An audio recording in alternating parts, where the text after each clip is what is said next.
ശോ, നിന്നോട് ഞാൻ കയറി പോയി പഠിക്കാനല്ലേ പറഞ്ഞത്? ഏത് നേരം ആ ഗേറ്റിന് മുന്നിൽ പിള്ളേരെയുമായി നോക്കി നിന്നോളും.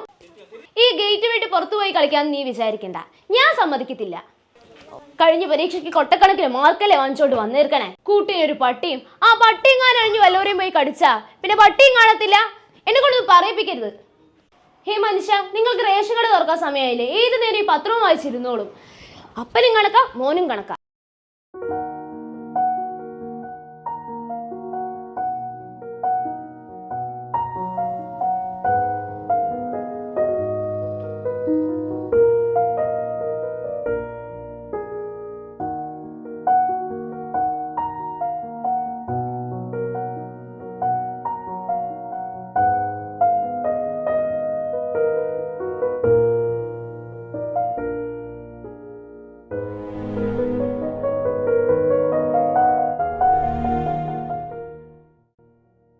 എന്നാടാ മാറി നിൽക്കുന്നേ?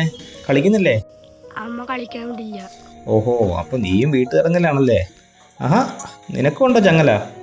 കൂട്ടിയിട്ടാൽ പിന്നെ എല്ലാവരുടെ ലോകവും ചെറുത് തന്നെയാടാ. ആ, എല്ലാം ശരിയാവുന്നേ. പള്ളി തുറന്നിട്ടുണ്ടാവോ? അപ്പൊ ഞാൻ പള്ളി പോയിട്ട് വരാം.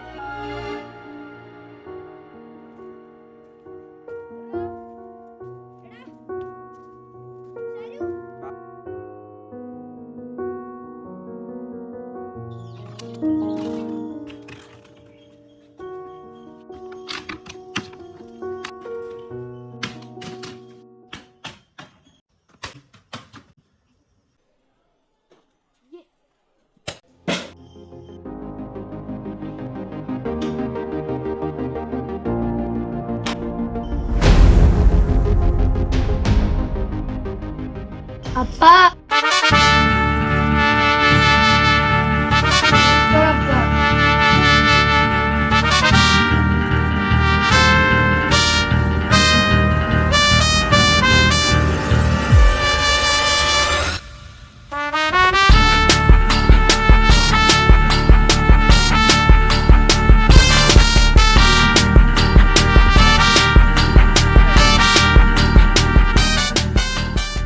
അങ്ങനെ അവരുടെ അഹങ്കാരം അങ്ങ് തീർത്തു കൊടുത്തു.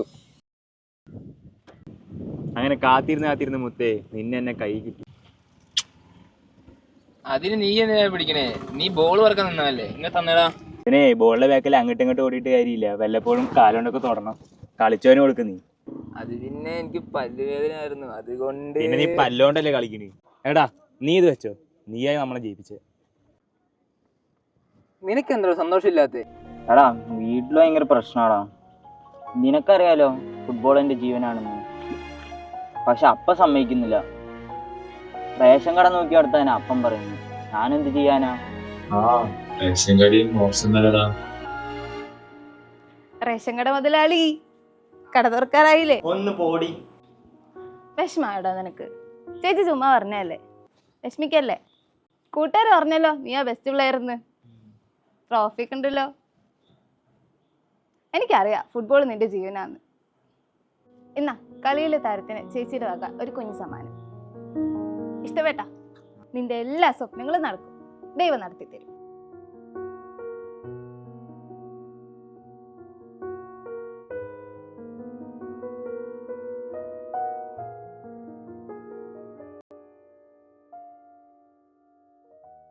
അതെ, വൈകിട്ട് വരുമ്പോ അപ്പുറത്തെ കടയിൽ നിന്ന് കുറച്ച് നല്ല അരി മേടിച്ചിട്ട് വന്നോളോ. നമ്മുടെ കടയിൽ അരി നല്ല അരിയടി.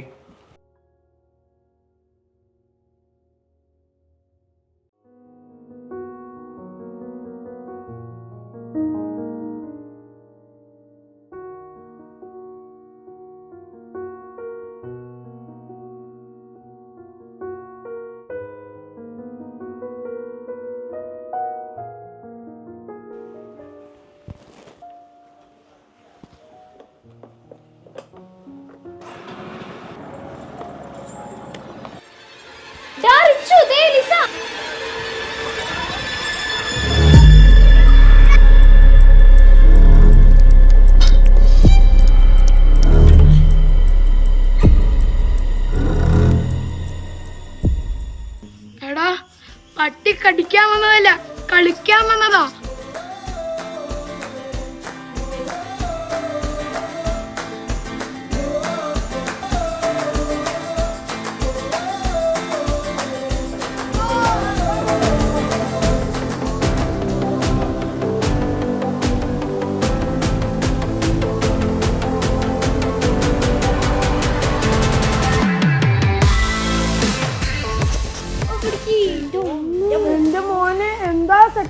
കളി